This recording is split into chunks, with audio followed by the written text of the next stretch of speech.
क्षेत्र हरे पेड़ों से लहलहा रहा है।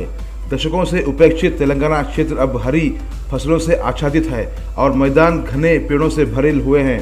तेलंगाना 8 साल में लगाए गए 273.33 करोड़ पौधों के साथ मोर की तरफ हरे पेड़ों के साथ लहलहा रहा है। प्रदेश में कहीं भी वनस्पति विहीन मैदान नहीं है। यह अतिशयोक्ति नहीं है कि तेलंगाना इतना हरा भरा हो गया है। यह सब 1-2 साल में संभव नहीं था। जीत इतनी आसान नहीं थी। सीएम केसीआर ने तेलंगाना को स्वर्ण तेलंगाना में बदलने के लिए कई योजनाएं शुरू की है, जिसे संयुक्त शासन के तहत उपेक्षित किया गया था। तेलंगाना के लिए हरितहारम योजना सीएम केसीआर के भविष्य की पीढ़ियों को धन वितरित करने के बजाय स्वच्छ हवा और रहने योग्य हरित पर्यावरण प्रदान करने के महान दृढ़ संकल्प से पैदा हुई थी। उनकी मेहनत और लगन का नतीजा है सदाबहार तेलंगाना, जो दशक में हमारी आंखों के सामने दिखता है। नया तेलंगाना इन वर्षों में लगाए करोड़ों पौधे पेड़ में तब्दील हो गए चुके हैं और ऑक्सीजन के साथ खुशियां भी फैला रहे हैं। तेलंगाना सरकार ने पर्यटकों को खुशखबरी दी है।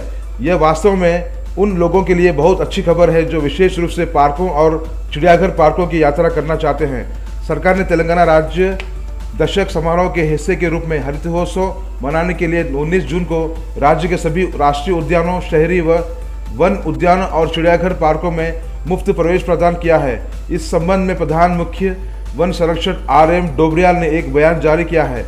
शासकीय बैठक में निःशुल्क भ्रमण के संबंध में निर्णय लिया गया। इसी के तहत छात्रों का प्रकृति से जुड़ाव मजबूत करने वाले हरितोत्सव के लक्ष्य को आगे बढ़ाने के लिए सभी जिलों के अधिकारियों को सलाह दी जाती है कि वे अपने अपने क्षेत्रों में विशेष कार्यक्रम आयोजित करें। RM डोबरियाल ने हर गांव, मंडल व जिले में पौधारोपण कर इसकी व्यवस्था करने का सुझाव दिया। ग्राम स्तर से लेकर राज्य स्तर तक वृक्षारोपण के महत्व को व्यापक रूप से जाना जाना चाहिए। प्रदेश कांग्रेस प्रभारी माणिकराव ठाकरे ने आरोप लगाया है कि केसीआर तेलंगाना की संपत्ति को लूट रहे हैं। अन्य राज्यों में बीआरएस पर प्रचार के लिए सार्वजनिक धन का दुरुपयोग करने का आरोप लगाया गया है। उन्होंने कहा कि दूसरे राज्यों में केसीआर की महानता को बढ़ावा देने के लिए लोगों के करोड़ों रुपए वहां मीडिया पर खर्च किए जा रहे हैं। उन्होंने कहा कि भले ही CBI, ED और IT केंद्र सरकार के नियंत्रण में कई जांच एजेंसियां हैं, फिर भी बीआरएस सरकार और केसीआर की अनियमितताओं की जाँच क्यों नहीं की जा रही है। केसीआर के शासन में कई बार अनियमितताओं और भ्रष्टाचार की बात कह चुके मोदी ने कहा कि यह विडंबना है कि अमित शाह ने अब तक कोई कार्रवाई नहीं की। उन्होंने तर्क दिया कि इसका कारण यह था कि भाजपा बीआरएस गुप्त मित्र थे। उन्होंने आरोप लगाया कि केसीआर परिवार और बीआरएस सरकार के नेता तेलंगाना के लोगों की संपत्ति का दोहन कर रहे हैं। उन्होंने पूछा कि तेलंगाना के भविष्य के लिए केसीआर द्वारा लाए गए नए प्रोजेक्ट क्या है। माणिकराव ने कहा कि नए शैक्षणिक संस्थान और बिजली परियोजना शुरू नहीं की गई है। उन्होंने चिंता व्यक्त की कि एक भी सिंचाई परियोजना पूरी नहीं की है। परिवार के शासन और समावेश पर ध्यान केंद्रित करने वाले केसीआर की आलोचना राज्य के विकास को भूलने के लिए की गई थी। माणिकराव ठाकरे ने कहा कि यह असत्य है कि DK शिवकुमार तेलंगाना चुनाव प्रभारी के रूप में आएंगे। तेदेपा के प्रदेश अध्यक्ष कासनी ज्ञानेश्वर ने कहा कि वकील संविधान की रक्षा में महत्वपूर्ण भूमिका निभाते हैं और समाज में उनकी भी अहम भूमिका होती है। पार्टी के स्टेट लीगल सेल के नए वर्किंग ग्रुप को रविवार को हैदराबाद के NTR भवन में शपथ दिलाई गई। इस मौके पर बोलते हुए कासनी ने आरोप लगाया कि सत्ता में कोई भी पार्टी हो, पुलिस उनका पक्ष लेगी। विपक्षी नेताओं ने चिंता जताते हुए कहा कि विरोध, धरना और रास्ता रोको जैसी गतिविधियां करने पर उन्हें गिरफ्तार किया जा रहा है और डराया जा रहा है। वकील होंगे तो अधिकार पूरे होंगे। अधिवक्ताओं को TDP की सफलता के लिए कड़ी मेहनत करने के लिए कहा गया। उन्होंने कहा कि प्रदेश के सभी विधानसभा क्षेत्रों में विविध प्रकोष्ठ समितियों का गठन किया जाएगा। उन्होंने कहा कि NTR बड़गू ने कमजोर वर्गों के विकास के लिए TDP की स्थापना की और उन्हें हर गरीब को खिलाने के संकल्प के साथ 2 रुपये प्रति किलो चावल पेश करने का श्रेय दिया जाता है। उन्होंने कहा कि चंद्रबाबू नायडू एक महान दृष्टि वाले व्यक्ति हैं जो एक नए निर्माण समाज के विकास के लिए संघर्ष कर रहे हैं। एक ऐसे नेता है जो युवाओं, श्रमिकों, कर्मचारियों और प्रौद्योगिकी के क्षेत्र में आगे बढ़ने की सलाह देते हैं। उन्होंने सभी से TDP पार्टी के पूर्व गौरव को लाने के लिए मिलकर काम करने का आह्वान किया। लीगल सेल के प्रदेश अध्यक्ष राघवेंद्र प्रताप, पोलिट ब्यूरो सदस्य राहुला चंद्रशेखर रेड्डी, उपाध्यक्ष कट्टरागड़ा प्रसूना, महासचिव जक्कीली इलैया यादव, बंडारू वेंकटेश्वरलू, नीली पद्मावती और अन्य ने इस कार्यक्रम में भाग लिया। सीएलपी नेता भट्टी विक्रमार्क ने गुत्ता सुखेंद्र रेड्डी की आलोचना करते हुए कहा कि उनका कोई गंतव्य या दिशा नहीं है। गुत्ता सुखेंद्र रेड्डी ने कहा कि जहां शक्ति है वहां पर अधिकार है। आदिलाबाद से खम्मम तक मेरे पास एक गंतव्य और एक कोर्स है। उन्होंने कहा कि पदयात्रा को बेमौसम बारिश में चलने के अलावा नहीं रोका गया, जहां चिलचिलाती धूप, हवा, बारिश के कारण तंबू गिर गए और बीआरएस प्रशासन के तहत लोगों को होने वाली कठिनाइयों के देश के सामने एक गवाह के रूप में दिखाया गया। मीडिया 42,000 करोड़ के फंड से हर घर पानी पहुंचाने के मिशन भागीरथ में मैंने जिन 90% गाँवों का भ्रमण किया वह नहीं मिला।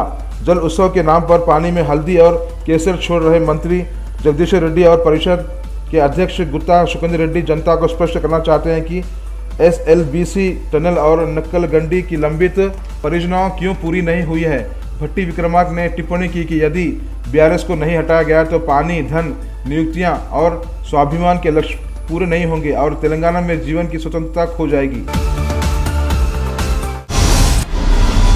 गोशामल विधायक राजा सिंह ने सरकार को कड़ी चेतावनी देते हुए कहा कि अगर मुस्लिम बकरीद मनाने के लिए बकरा और भेड़ काटते हैं तो कोई हर्ज नहीं है, लेकिन अगर गाय और बछड़े काटते जाते हैं तो वह शांति नहीं होगी। इसी माह की 27 तारीख को राजा सिंह ने पत्र लिखकर डीजीपी को बकरीद के मद्देनजर पहल करने को कहा था। उन्होंने कहा कि सुप्रीम कोर्ट के आदेश के मुताबिक गायों और बछड़ों का वध नहीं किया जाना चाहिए। राजा सिंह ने आलोचना की कि तेलंगाना सरकार अब तक गायों और बछड़ों की रक्षा के लिए कोई उपाय नहीं कर पाई है। उन्होंने कम से कम चेक पोस्ट नहीं बनाए जाने पर रोष व्यक्त किया। उन्होंने कहा कि अगर केसीआर ऐसा नहीं कर सकते तो उन्हें बताना चाहिए और वे गायों और बछड़ों को बचाने के लिए खुद मैदान में उतरेंगे। पत्र में कहा गया है कि वह इस संबंध में तत्काल कार्रवाई करने के लिए मुख्यमंत्री केसीआर और डीजीपी से संपर्क कर रहे हैं। उन्होंने स्पष्ट किया कि वह इसे सांप्रदायिक मुद्दा न बनाने की मंशा से रोक रहे हैं। उन्होंने कड़ी चेतावनी देते हुए कहा कि अगर सरकार कार्रवाई नहीं करती है तो हमारी टीमें मैदान में उतरेंगी और परिणाम के लिए सरकार और पुलिस को जिम्मेदार ठहराया जाएगा।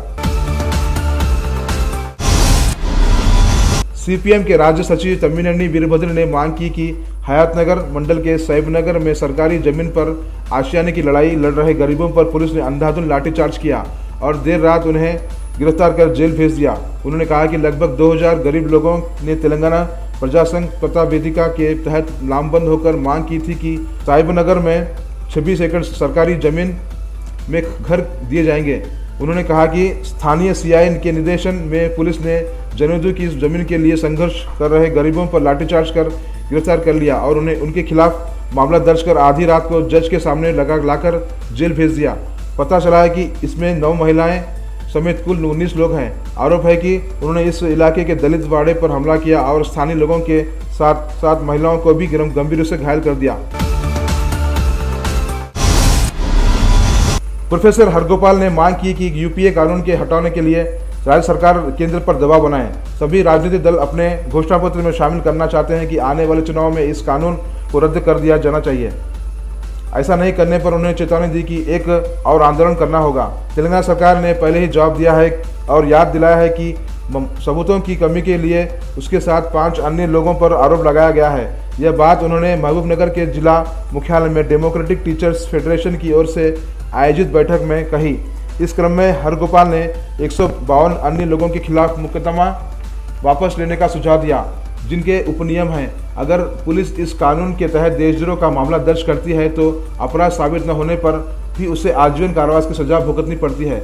इसलिए उन्होंने गैरकानूनी गतिविधि रोकथाम अधिनियम को निरस्त करने की मांग की। हरगोपाल ने चेतावनी दी कि अगर केंद्र और राज्य सरकारें नहीं जागी तो एक और आंदोलन करना होगा। प्रदेश में भले ही लोगों की धूप से मौत हो रही हो, लेकिन राज्य सरकार कोई कार्य योजना लागू नहीं कर रही है।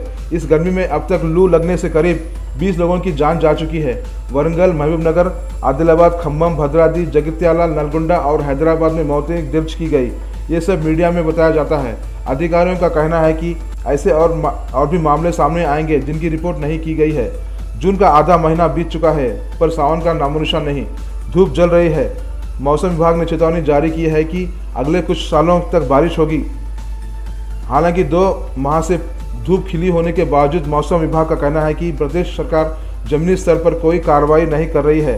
लू के प्रति लोगों को न तो सचेत किया जा रहा है और न ही जागरूक किया जा रहा है। मौसम विभाग ने चेतावनी दी है कि राज्य में 2 दिन और बारिश बारिश होगी। आदिलाबाद, आसिफाबाद, मंचिर्याल, निर्मल, जगित्याला, करीमनगर, पेद्दापल्ली, भूपालपल्ली, मुलुगु, कोत्तागुडेम, खम्मम, नलगोंडा, सूर्यापेट, महबूबनाबाद, वरंगल और हनुमकोंडा जिलों में भारी बारिश होने की संभावना है। सोमवार को बारिश को लेकर ऑरेंज अलर्ट किया जा चुका है। वहीं मौसम विभाग के अधिकारियों ने बताया कि रविवार को भी संबंधित जिलों में भारी बारिश हुई। कल सबसे अधिक तापमान पेद्दापल्ली जिले के इसाला टक्कलापल्ली में 44.8 डिग्री दर्ज किया गया था। खम्मम जिले के नीलकोंडापल्ली में तापमान 44.3 डिग्री दर्ज किया गया। 70 मंडलों में तापमान 42 डिग्री के से ऊपर रिकॉर्ड किया गया।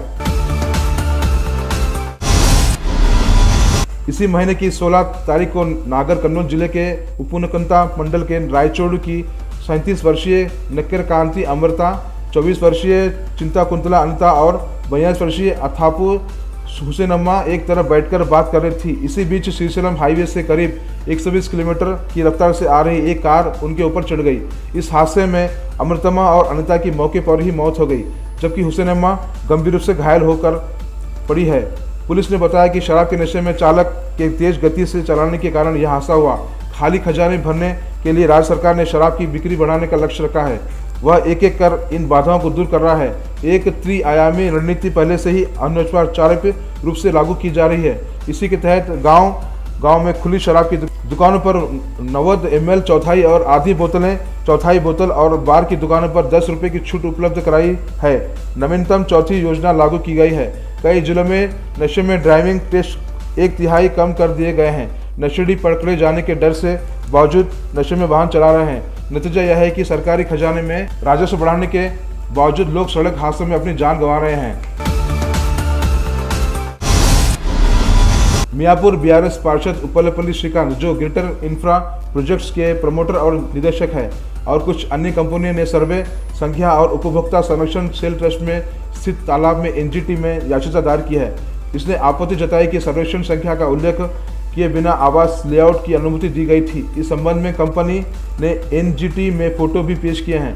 इन सभी की जांच करने वाली एनजीटी की दक्षिणी बेंच ने एचएमडीए के कलेक्टर और संगारेड्डी को नोटिस भेजा था। उसने तुरंत इस उद्यम में एक सर्वेक्षण करने का आदेश दिया। साथ ही पर्यावरण एवं वन विभाग के एकीकृत क्षेत्रीय कार्यालय के अधिकारियों को भी स्वतंत्र जांच कर 4 अगस्त तक रिपोर्ट देने का निर्देश दिया है।